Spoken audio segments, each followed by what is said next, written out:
The Honorable Chief Justice and Associate Justices of the Supreme Court of North Carolina. Oh yes, oh yes, oh yes, the Supreme Court of North Carolina has resumed sitting for the dispatch of business. God save the state and this honorable court.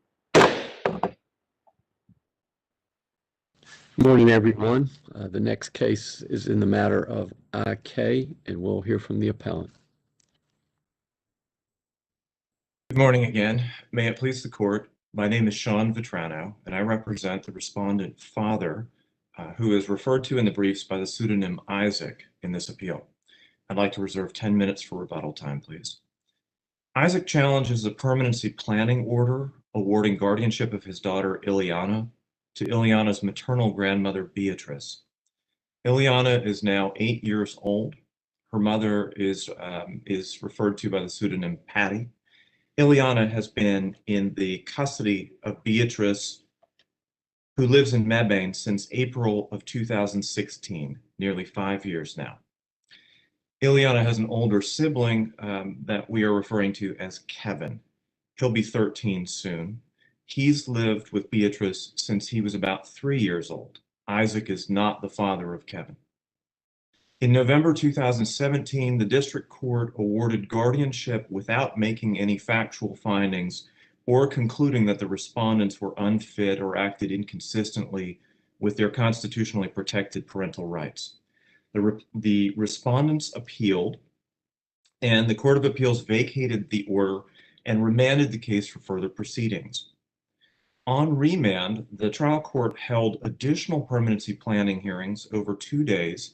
It was January 3rd and 18th in 2019, concluded that both respondents had acted inconsistently with their protected rights, and made numerous findings of facts that the respondents had not resolved issues related to their housing, domestic violence, and substance abuse. So the respondents again appealed, and the Court of Appeals affirmed. Isaac is now appealing as of right from a dissent that was authored by Judge Murphy, and he's asking the court to vacate the permanency planning order.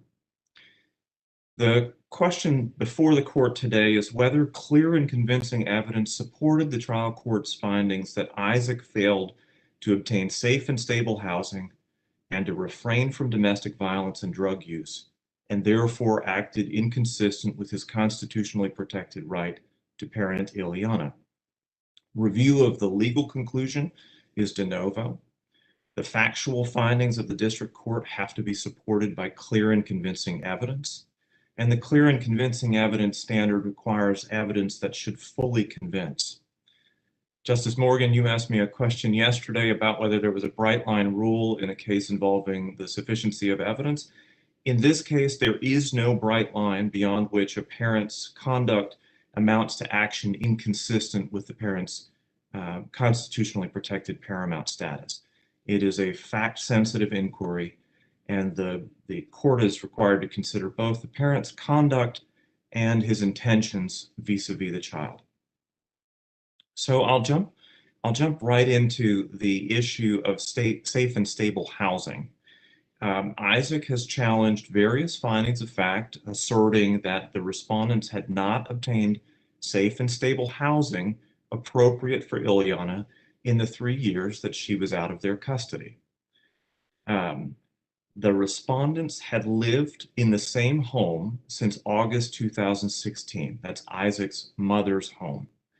That home was a single-wide, 2-bedroom trailer. It was located in Reedsville in Rockingham County. They told DSS they intended to stay there indefinitely. 28 months and counting is stable housing. The only time that these respondents' housing was unstable was in the 4 months immediately preceding the filing of the petition, from about April until August 2016.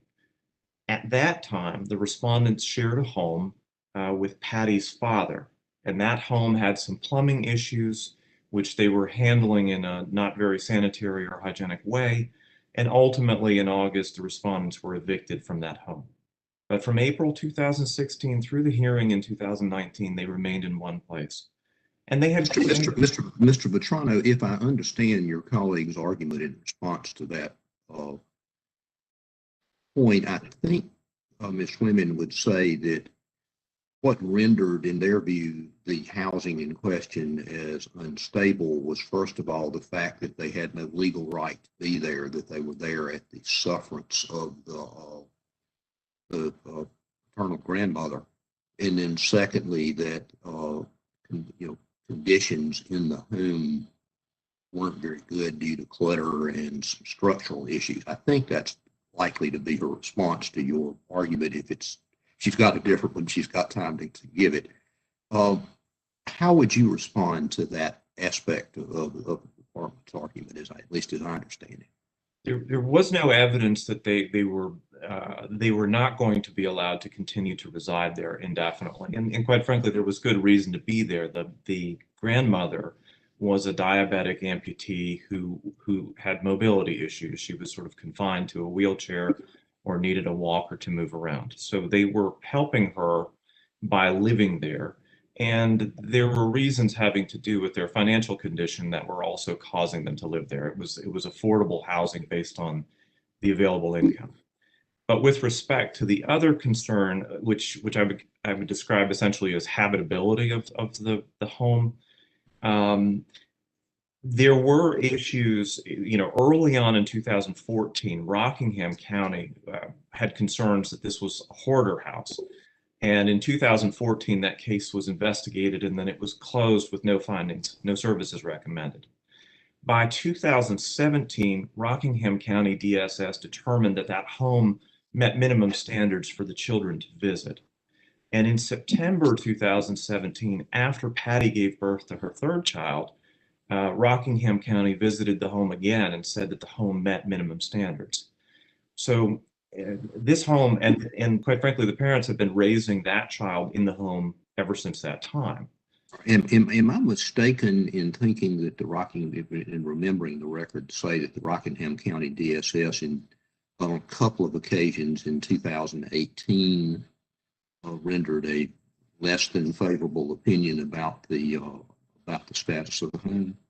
They did. They did. So it was sort of various points. Now, Rockingham County, remember, never took any action to remove the youngest child from that home. So it was appropriate enough for them to have that child living with them in that home. But the testimony in this case was that Orange County sent an investigator named Jordan Houchins out to the home for courtesy visits, and those occurred by him, at least, in May and December 2018. I think, if I remember correctly, there may have been another visit in September, but there wasn't a lot of testimony about it. In May, what Mr. Houchins said, and this was his description at the January permanency planning hearings, he said, it's an older trailer. It was built in the late 70s or early 1980s. It had 2 bedrooms, a kitchen, a living area, and 1 bathroom. It was the paternal grandmom's home, and she had health issues and items that she needed in that house to take care of herself. And he described it as very cluttered, but he said it was organized clutter. He said you could walk around in that home, but in certain areas of the trailer, stuff was piled up. He noticed that there were areas of the floor where the respondents had put plywood down. And Mr. Houchins testified that he was kind of a larger guy and he could feel the plywood bouncing a little bit when he stood on it. Counsel asked him specifically whether this was a hoarder home. And Mr. Houchins testified that this was not hazardous in the sense of what a hoarder home is. You could move around in the home. Even Beatrice, who was the amputee in the wheelchair, could maneuver around that home. He said the kitchen was very cluttered, but you could still cook in it. And he said it wasn't unsanitary. His testimony was, yeah, it wasn't nasty or filthy or anything like that. It was just an old trailer with issues with the floor with lots of stuff piled in it. Then 7 months later, in December, he went back out to the house when the respondents were not there. He spoke with the grandmother, Charlotte, and at that time, he observed similar conditions. He said there was clutter in the kitchen and respondent's bedroom. There was weak flooring in the living room, hall, and kitchen. But his concern was not necessarily the clutter. It was about where 2 additional kids would fit in that trailer. Because at that time, he was under the impression that not only Ileana, but also Kevin were being considered for visitation or for placement in that house. And Charlotte talked to him about possibly the kids sleeping on a fold-out couch. And Mr. Houchins wasn't sure how they would do that without stuff being moved around. I think our response to that is that this was a conversation with the grandmother, not the respondents, who were in a more direct position to address the concerns. And in fact, there was testimony from the respondent mother that the kids wouldn't be sleeping on a pull-out couch where there was no room to pull it out, but rather they'd be sleeping on bunk beds in the parents' room. And if anybody had to move, it would be Isaac who would have to sleep on a couch. In that December visit, Mr. Houchins also testified that the house was not overgrown with weeds or vines like he had seen in the spring, and he didn't observe any kind of conditions in the home, like bugs or waste or anything else that rendered that home particularly hazardous. Another interesting facet of the housing is that the respondents testified about their use of the space and some improvements that they made after Mr. Houchins visited in December. And the testimony was that Ileana had her own bed and she had personal space in the grandmother's bedroom. That Patty and Isaac and their 16-month-old slept in the second bedroom. And in response to Houchins' testimony about the kids sleeping on the couch, it was Patty that said the kids will sleep in the bunk bed, which was essentially a queen bed on the bottom and then a bunk up on the top. Am I correct in remembering the record to say that the improvements that I think you're talking about now were actually made after the first of the 2 days of the hearing in this case? Yes, that's correct, Justice Ervin. It looked like they were made about a week after the January 3rd hearing.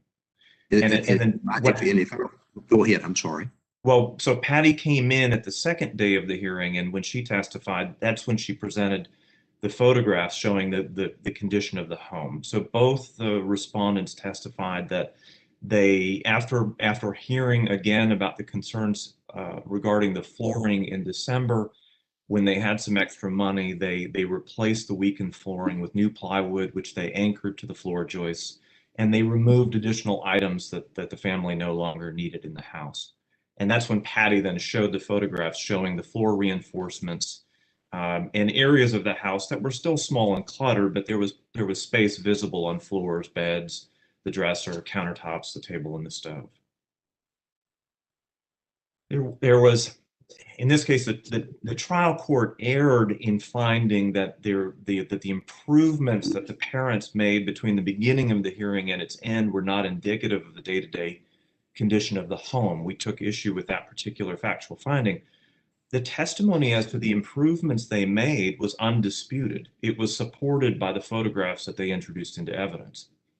And the dissent has it correct that those pictures showed objective proof of a change in circumstances, and that this wasn't at all a credibility determination. It wasn't that DSS's investigator was saying one thing and the parents were saying something that conflicted with it. It was just that more time had passed and the respondents had taken additional steps to improve the condition of the home. And even the majority acknowledged that it was unlikely that the respondents were going to remove the plywood flooring that they had fixed in the home.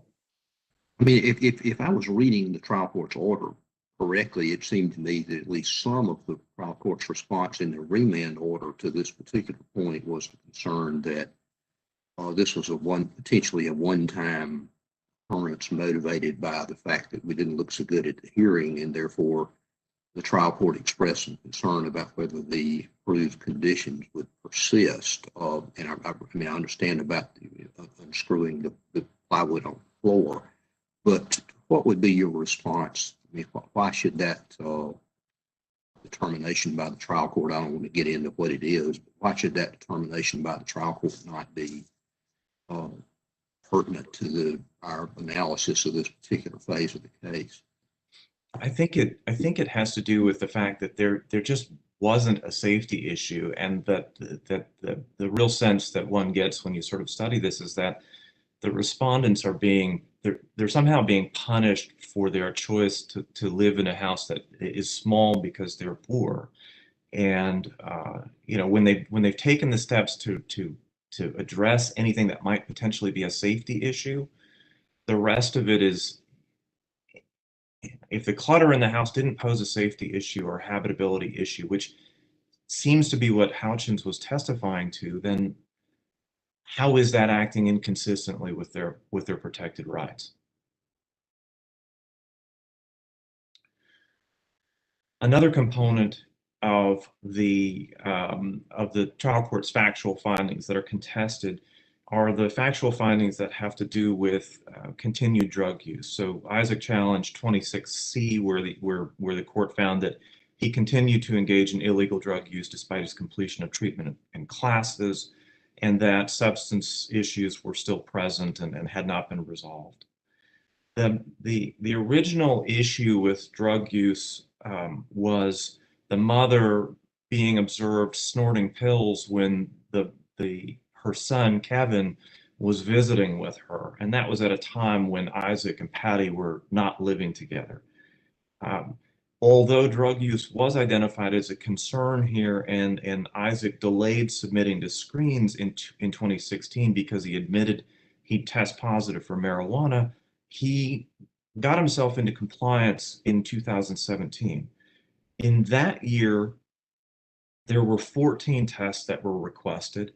He was negative on 11 of them. He missed 3 in April, May, and June, but there was a dispute about where the parents were when those tests were requested. They said that they were out of town for those. And that same year, 2017, was when Isaac participated in regular individual counseling sessions at Freedom House Recovery Center, which he was asked to do as part of his plan. And he was successfully discharged from drug treatment in 2018. I think that was March of 2018. In the 2 years preceding the hearing, he used marijuana one time that was established, and that was in September 2018, 4 months before the January 2018 hearings. After that positive test in September, he tested negative in October, November, and December 2018. So that instance, I think there was also an allegation that he had shown up at a July 4th family holiday celebration where he appeared to be intoxicated, but it was never established that he was under the influence of any drugs at that time. Excuse me, Mr. Vetrano. Yes, ma'am. With respect to the living circumstances, am I correct that Patty is the birth mother that is the one that was observed snorting the pills, and that she would be living there with the child if we do this? And if so, how do you respond to that, since she's lost her parental rights? I understand. No, excuse me. There's been no reunification has been stopped. I used the wrong words. So how do we resolve the fact that this child would be living potentially with someone who has been observed snorting in front of another child? I think you've hit the nail right on the head, that the issue is not necessarily Isaac's 1 or 2 instances in which he may have used marijuana, right? That's not what establishes that there's an ongoing problem with substance abuse. So the question that the court needs to grapple with is what happens if these parents remain in a relationship and they're committed? But the answer is we don't know whether if this case were remanded again, whether they would continue to be in a relationship. If Isaac is acting as a fit and proper parent and he is not acting inconsistently, but she is, there may be something that these parents would be willing to do so that Isaac could maintain custody of Ileana. Here, may I ask a couple other clarifying questions? It's my understanding that the other child that lives in the home now is an infant that is the birth child of both Isaac and Patty. And so would this not, and again, it's not our choice, but just looking at the probability, it is ours to ponder. Wouldn't that be somewhat of a Sophie's choice that this birth father would be put to? Because in one hand, he's got the birth mother who has problems with substance use, and a new child, plus his other child, the child of both of them. How would you suggest we reconcile that friction, that tough choice there? It absolutely would be a Sophie's choice because he is parenting the third child, absolutely. But the problem is that these parents, it was never sort of put upon them that they needed to figure this out, that if Isaac was doing what he was supposed to do, but Patty was not, that they had to figure out some other way to be able to parent. And it might be the case, we're not asking this court in setting aside the guardianship order to immediately cause Ileana to be placed back in that home. What we're asking for is additional time for the parents to resolve this issue. And it may be that the evidence would be, if this came on for a hearing now, that Patty had done even more to resolve the issue of substance abuse, and she might be able to demonstrate a track record where she has maintained, a clean record at this point. We don't know how that would play out, but certainly these parents were never given the chance to even sort of grapple with that issue and to come up with a solution that would potentially be workable for DSS.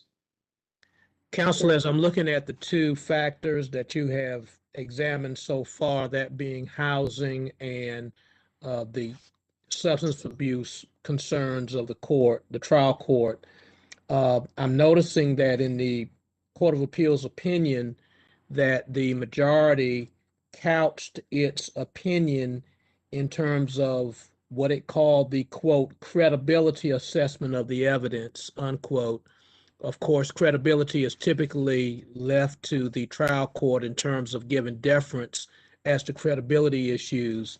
As to substance abuse, the Court of Appeals said that, quote, there was legitimate cause to question whether he, parentheses, leaving the quote for a moment, the respondent father, going back to the quote, had overcome this problem, close quote, the problem being substance abuse.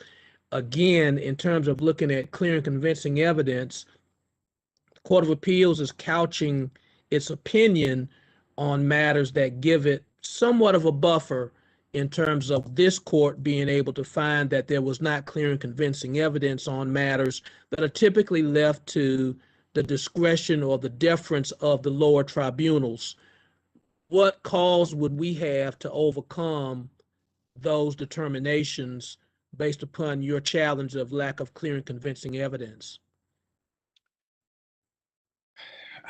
Justice Morgan, I'm not entirely convinced that I understand the question. I mean, the evidence in this case was that, as to Isaac, was that there was the one positive test in the 2-year period, and that was for marijuana. The marijuana use was not the problem. That was not the reason that the kids had to be away from the respondent parents. It was the housing instability, and it was the mother's drug use, and it was the mother who had exposed the kids to domestic violence at the hands of her brother. Isaac is not the one who has the drug problem here, and I don't know that there is. I mean, when you're dealing with a credibility determination, you're asking the trial court to weigh directly conflicting testimony. That's that Gleisner case, right? If you've got directly conflicting testimony where DSS says one thing but the parent says the other, then it's for the trial court to go in and sort of resolve that issue. Here we have speculation about that July incident, but there's no clear and convincing evidence that he was using drugs on that occasion. I just don't think that this meets the standard, at least as to this particular component. I don't know if that answered the question, Justice Morgan. I'm sorry if it didn't. And I say, oh no, please, Justice Morgan, continue. No, go ahead, Justice Barringer. Thank you. I was going down another train of thought. Go ahead. Oh, thank you. To an earlier statement you made that about that this appeared, at least with respect to the housing, that perhaps this was a situation where there was extreme poverty, and I'm certainly sympathetic to that. But I believe the record reflects that Isaac makes in excess of $40,000 now, albeit, and he's been employed for a long time, if I'm remembering correctly. albeit that's not an awful lot of money, but it is some. Can you shed some light on that circumstance? What is really causing their what you couched as poverty? What's going on there? My recollection of the evidence that was presented, and it wasn't done extremely effectively, but yes, he had been working in the same job. He'd been working for a tree service for more than 10 years at the time of the hearing. And there was some testimony about the expenses that he had. So he had very high vehicle loan expenses. They had insurance expenses. They were contributing to the utility costs for the home. And he was paying child support at a modest amount for Ileana to be in her grandmother's care. And there was testimony about the number of the expenses. I don't recall that the record sort of neatly tied it up and determined conclusively what he had left over, but it wasn't much after those expenses were paid. It was just a few $100s, if I recall correctly, and that had to cover. But it is true he was not actually paying rent to his mother. He was just helping with some of the expenses. That's correct. They weren't paying rent, but to the extent that that DSS wanted them to go out and obtain their own housing where they would have had to pay rent, that wouldn't have been affordable. And again, that's another reason that I think they both testified they were living with the grandmother. That's helpful. Thank you. I know I'm cutting into my rebuttal time, but I just want to mention very briefly the domestic violence component of this. Isaac obviously is challenging those factual findings that there was domestic violence between him and his mother in the home, and that despite his completion of treatment and classes, he was continuing to engage in that behavior. The most recent domestic violence was the assault on a female incident in October 2016. That was the incident involving Patty, the respondent mother. And there was an alleged harassing phone call that was ultimately charged and then dismissed. After that incident, Isaac went into individual therapy and then got into the Alamance County DV prevention program, which he successfully completed. And there was no further domestic violence between these respondents in the 27 months leading up until the hearing. The August 2018 incident, even the Court of Appeals recognized that was not an incident that involved any kind of domestic violence, any physical. Okay, and Mr. Vetrano, I guess, is it fair to say that the record reflects that we had a fairly heated argument that resulted in the summoning of law enforcement, but no evidence of actual fisticuffs? That's right. That's exactly right. So that's what the record reflects. That's what the record shows on that one. So.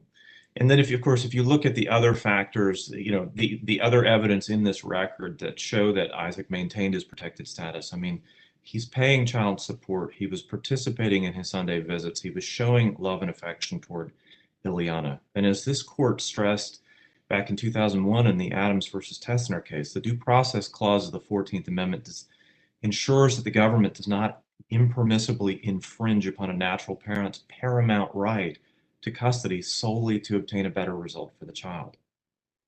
DSS didn't establish by clear and convincing evidence that his behavior viewed cumulatively was inconsistent with his protected status. And for those reasons, we'd ask you to vacate the guardianship award. Thank you. Thank you, counsel. We'll hear from the appellee. Good afternoon, Chief Justice Newby and Associate Justices. May it please the court. My name is Dina Fleming, and I represent Orange County Department of Social Services, the appellee in this matter. I respectfully request that this honorable court affirm the majority opinion of the Court of Appeals, which affirmed the trial court's permanency planning order awarding guardianship of the juvenile who we're referring to as Ileana to her maternal grandmother. The hearing subject to this appeal was a permanency planning hearing upon remand from the Court of Appeals, directing the trial court to make findings of fact using a clear and convincing evidence standard that the parents acted inconsistently with their constitutionally protected status prior to awarding guardianship to the maternal grandmother in the child's best interest. Over 2 court settings, evidence was presented to the trial court that encompassed the Child Protective Services history, the in-home services case, the juvenile case, which included the parents' progress on their case plans and their compliance with court orders, and updated information since the prior appeal regarding the parents' current status as it related to these three identified issues of housing, domestic violence, and substance use. It is important to note that Ileana has resided with her maternal grandmother continuously since April of 2016, initially placed voluntarily by the parents in her care, and then subsequently by court order. The issue before this court is whether competent evidence was presented to the trial court related to these identified issues as it relates to the father in order to constitute clear and convincing evidence on which the court could make sufficient findings of fact to support the conclusion of law that the father did in fact act inconsistently with his paramount protected status. Upon reaching this conclusion, the trial court was permitted to determine that it was in Ileana's best interest to award guardianship to her maternal grandmother. In determining whether a parent has acted inconsistently with his or her constitutionally protected status, due process requires these findings be made by clear and convincing evidence. As your honors know, this is a higher standard than the preponderance of the evidence in a regular civil case, but not reaching that beyond a reasonable doubt in a criminal matter. Evidence using a clear and convincing standard should clearly convince. An appellate court reviews whether the evidence presented is such that the fact finder, in this case the trial judge, applying that clear and convincing evidence standard could reasonably find the fact in question. So in this matter, the trial court determined that the historic chronic issues related to unsuitable housing, domestic violence, and substance abuse that resulted in the juvenile's placement and temporary custody to the maternal grandmother were still present at the remand hearing, which precluded Ileana's safe return to her parents' care. As we've already discussed by the appellant, there is no bright line beyond which a parent's conduct amounts to actions inconsistent. It is a fact-sensitive inquiry that requires an examination of a parent's circumstances on a case-by-case basis. However, when we're determining whether a parent has acted inconsistently with their protected paramount status, the evidence of the parent's conduct should be viewed cumulatively. The trial judge appropriately looked at the case history, including not only the testimony and exhibits from the hearing itself, but also the entire record on appeal from the prior proceeding as requested by father's counsel. In carefully rendering her decision, Judge Cape noted that in general, she had continued concerns when she looked at the record as a whole and the period of time in which the Department of Social Services was involved with the family. While acknowledging that parents had made some limited progress on these identified issues, she noted that it did not yet appear to be a sustained lifelong change. The trial court's conclusion that the respondent father acted inconsistently with his protected parental status is prefaced upon the issues that formed the basis of state intervention in this matter and ultimately court jurisdiction. And we've identified these issues, again, housing, domestic violence, and substance abuse. It's significant to note that throughout the underlying case, the parents were in a relationship, that they remained together, they resided in the paternal grandmother's home with their new daughter, and they were essentially a unit before the court. The trial court understood that the respondent parents were and continue to remain an intact family and analyzed the facts accordingly. If I understood Mr. Vetrano's arguments, one of them was that instead of looking at the mother and the father as a unit, that the trial court was required to look at them as individuals. Why is that wrong in your view, if it is? So in my view, the court needed to look at the current status of the family. They presented themselves as an intact family.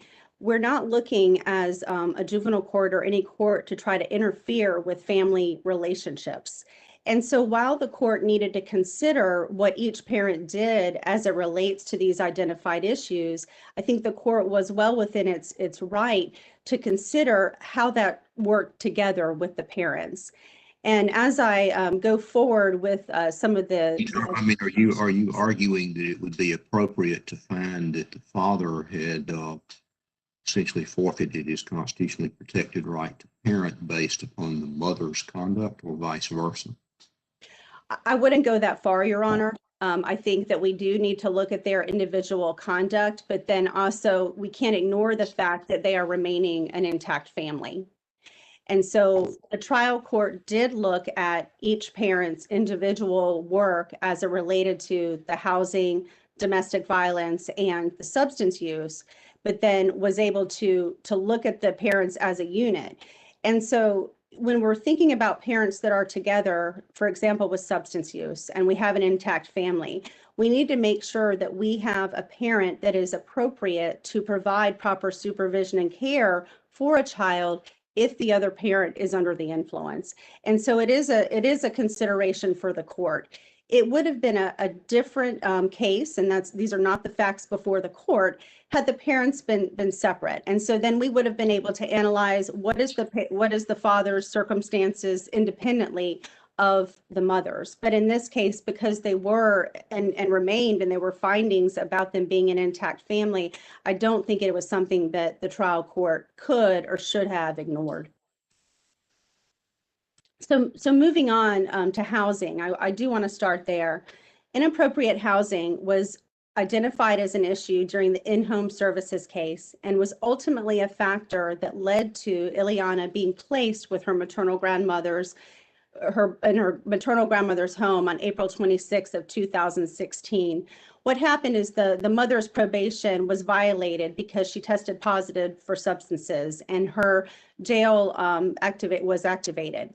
Instead of the father stepping in and providing care for Ileana, he chose to cede that responsibility to the maternal grandmother and place her in her home, where she has continuously remained. Then if we fast forward to August of 2016, the parents were, there was an eviction as it related to the maternal grandfather's home, which was also deemed unsuitable. When the eviction occurred, the parents were essentially homeless.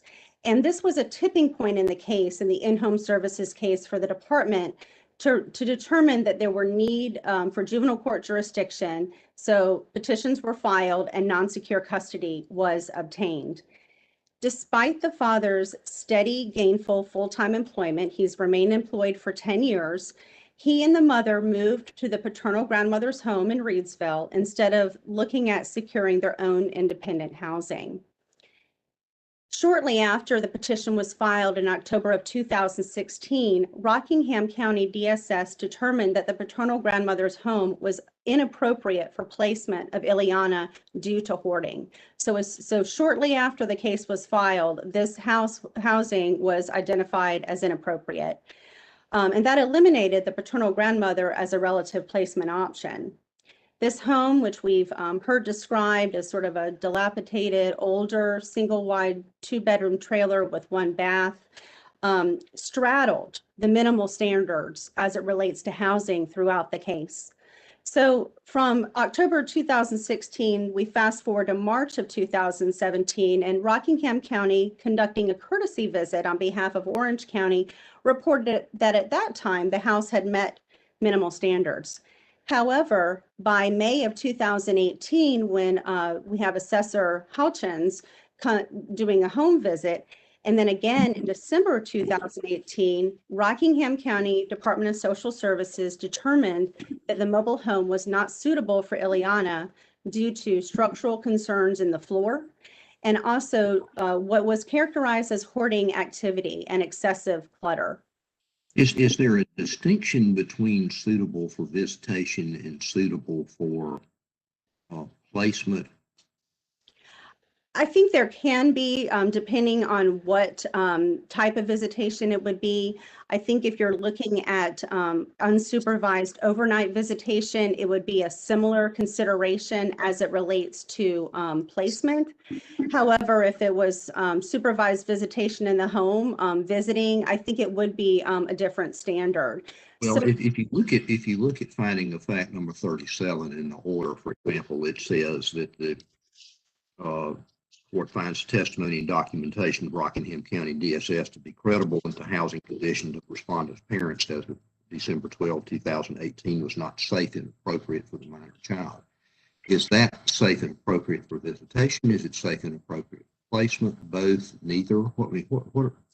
What standard are we talking? We use suitable and safe and appropriate, but it seems to me we need to perhaps focus on what's safe and appropriate for what is talking about. in this case, the court was looking at placement. So it was not, the issue of visitation was not really squarely before the court. Of course, it was a consideration to determine what visitation was appropriate for the child. But it's important to note that the parents had never had really, they had briefly had a stretch of unsupervised visits, but there's not a history of Ileana visiting her parents in the paternal grandmother's home. But the court was really looking at the suitability of placement. And when Rockingham County was assessing the home for suitability, it was looking at the placement option. It wasn't, is it okay for her to come visit? It was, where would she reside? What is it that you do when we're talking about suitability? Are we talking about the physical condition of the home? Are we talking about the fact that the parents don't have a lease? I mean, what is the focus? The trial court seemed to really focus more on the suitability of the housing. I think, Justice Irvin, you did identify an appropriate issue for the court, which was that the parents had never established their own independent housing. They weren't on the lease with the grandmother. They were, I mean, she could have asked them to leave. In fact, she identified to the Rockingham County social worker that they were there, because they didn't have another place to live, and she was offering her home to them. And despite what the appellant has said, there was no evidence before the court that the parents were residing with the paternal grandmother due to her health conditions. They did not speak to the reason being there to take care of her. I hope I've answered your question as it relates to. Is there any reason to believe that they couldn't continue to remain to live there indefinitely? I don't think that was the issue. And in fact, the trial court made a finding that they were planning to live there indefinitely. There was no evidence that the grandmother was planning to evict them or ask them to leave. The focus of the trial court really was on the suitability of the housing. So when we, an agency, is assessing suitability of housing, they're looking at safety issues as it relates to children. And that can vary as it depends on if there's an assessment of a CPS report. So remember that Assessor Houchins was not there to investigate a report as it relates to the new child, which may have been a different assessment.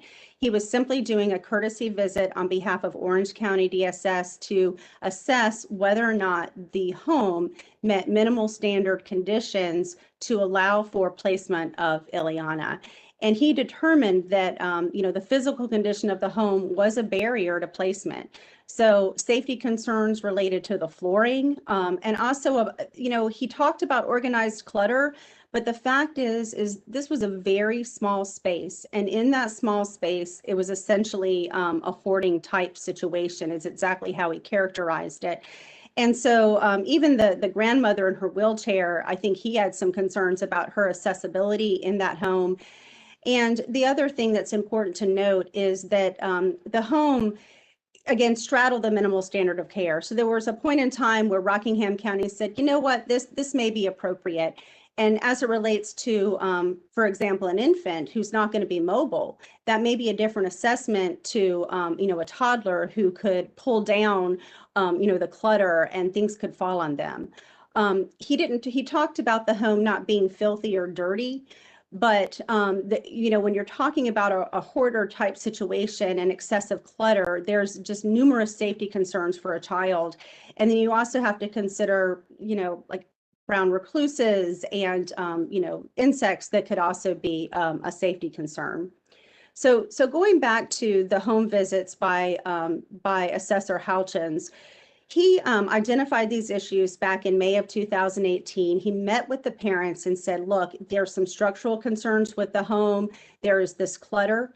He noted that in order to have a positive report for Orange County, that these issues needed to be resolved. So the parents were on notice that these were identified issues that precluded placement of Ileana. So after remand, we had the Assessor Houchins make another unannounced home visit on December 12th of 2018. And again, he made these observations that the floor was very weak, that we had the plywood, the clutter. He described the kitchen as possibly being clear to cook on the stove, but not otherwise useful. And he noted that the kitchen was used to store tools, including the father's chainsaw, which quite frankly, I think that could be a safety concern. Going to the sleeping arrangements, the fold-out couch, which had been identified for sleep for the children, there wasn't room for the couch to be pulled out to really make that a sleeping space.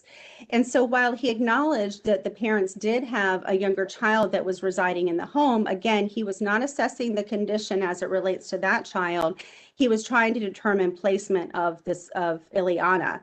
And his assessment was due to the clutter, the space issues, the condition of the home, the disrepair, as well as the paternal grandmother's health and mobility issues, it simply was not suitable.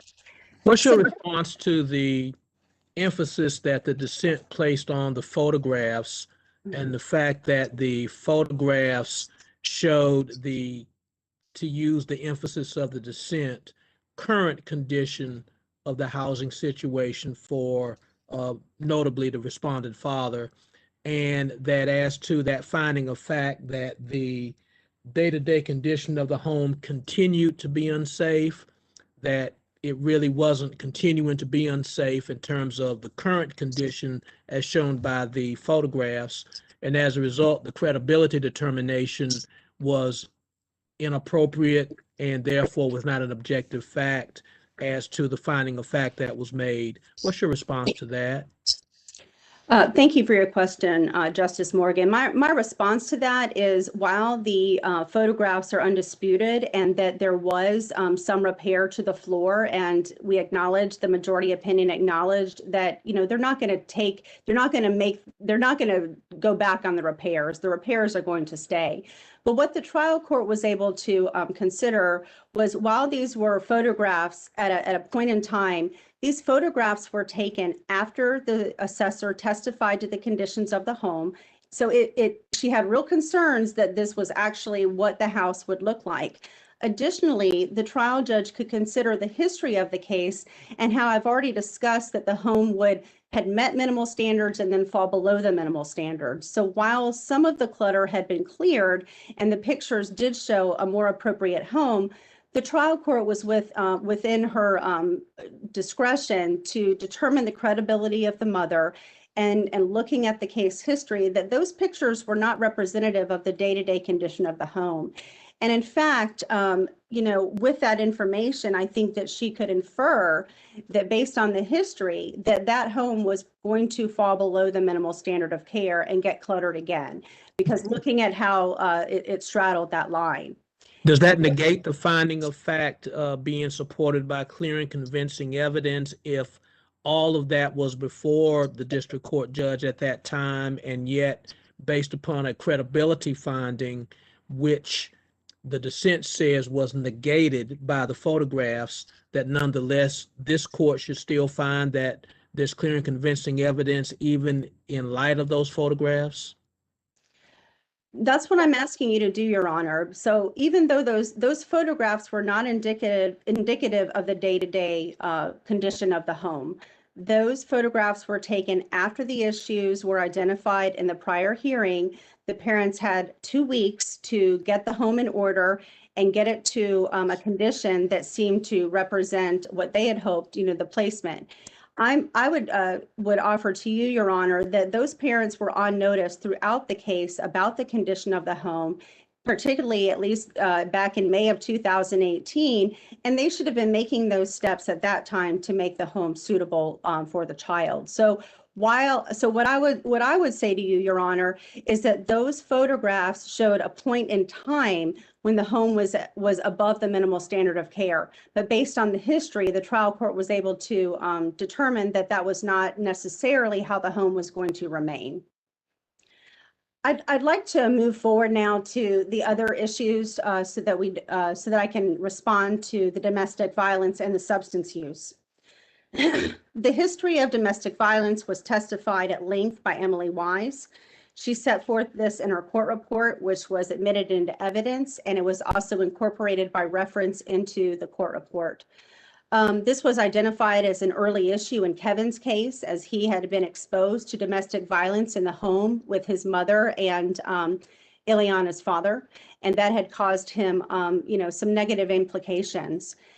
In October of 2016, only a month after the adjudication, the father was arrested and convicted for assault on a female against the mother. Despite domestic violence being identified as an issue, and Orange County making referrals for domestic violence services, the father did not complete an intake with Alamance County Domestic Violence Prevention until June 13th of 2017, 8 months after the incident, and only after he was ordered to participate by the court when he requested unsupervised visitation and the agency agreed to pay for the program. So at the hearing held on October 5th of 2017, that first permanency planning hearing in which guardianship was awarded, the father had accumulated 3 absences and was at risk of termination if he missed another class. He did complete the program in February of 2018, and while there is no evidence in the record of an incident of domestic violence between the parents, there was this domestic disturbance call that occurred on August 23rd of 2018 when police were responded to a 911 call to the paternal grandmother's home. So despite the characterization that it was simply a loud disagreement between himself and his mother over her lost handicap placard, Ms. Wise testified and documented in her report that the father was being verbally aggressive and tearing up the trailer.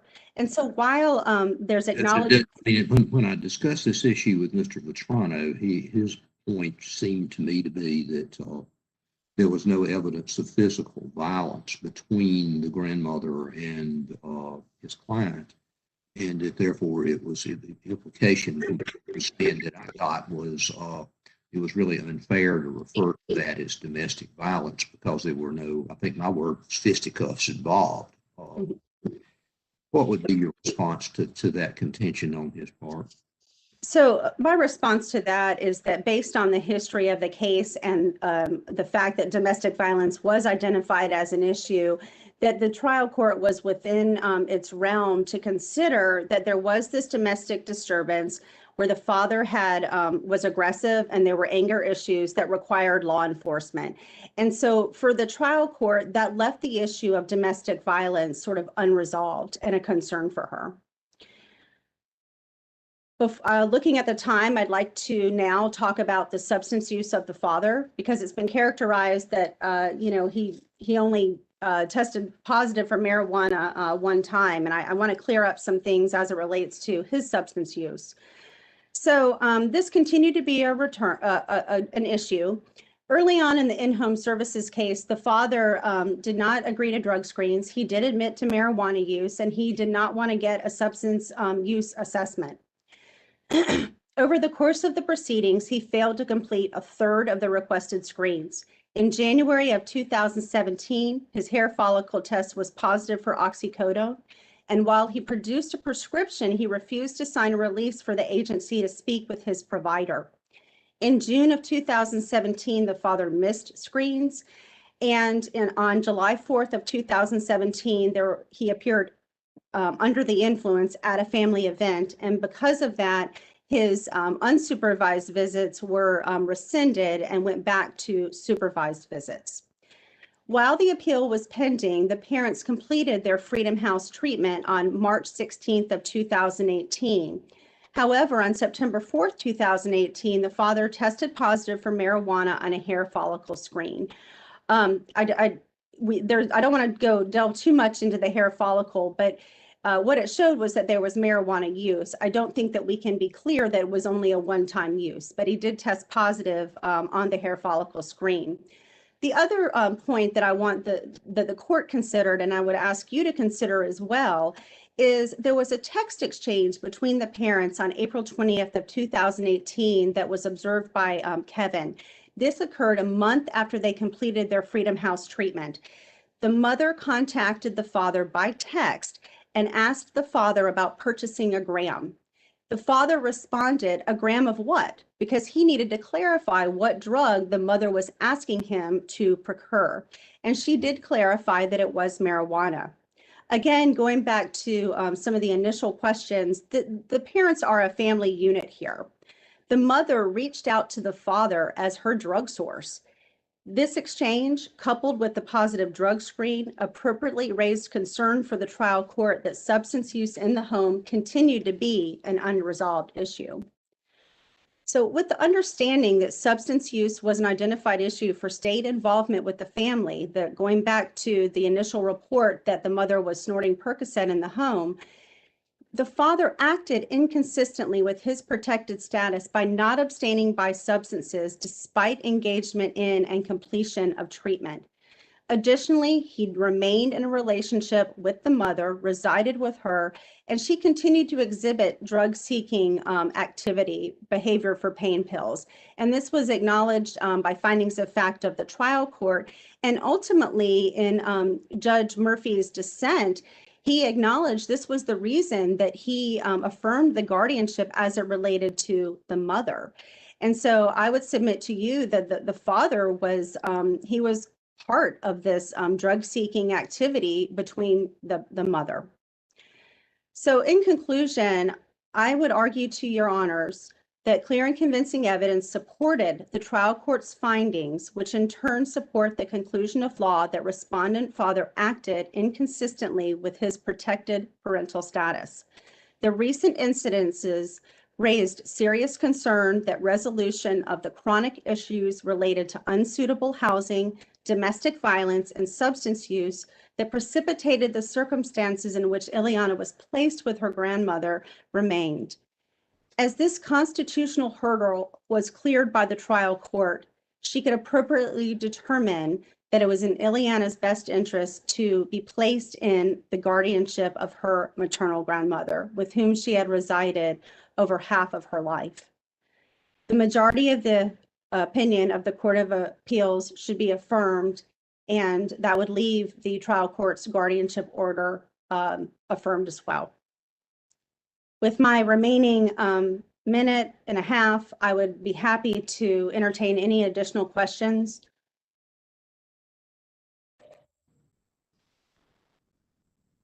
Right. Seeing none, I appreciate so much the opportunity to be with you today and ask you to affirm the majority opinion. Thank you, counsel. Rebuttal.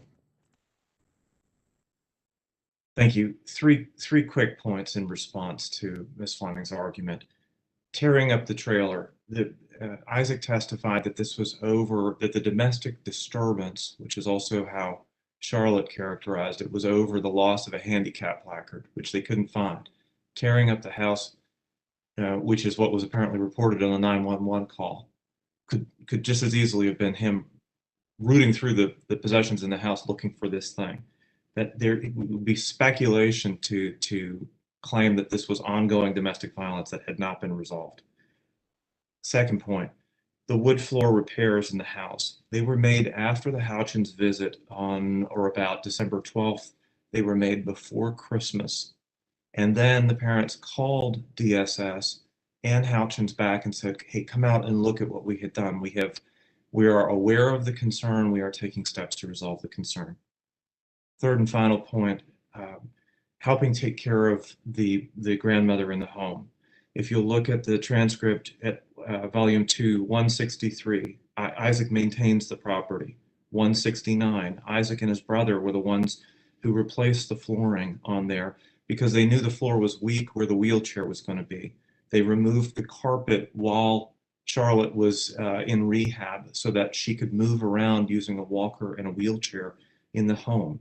208 of the transcript, she'd recently gotten her prosthetic and it was a long recovery. And 210, Isaac was using the pilot, which he maintained, to take her to appointments. That all establishes that they were taking care of her. That's all I have. Thank you very much. Thank you, counsel. Thank you, everyone. Madam Clerk, we'll now take our 45-minute recess. Oh yes, oh yes, oh yes, the Supreme Court of North Carolina will be in recess for 45 minutes. God save the state and this honorable court. And if the members of the court would remember not to hit the red X. Thank you, counsel.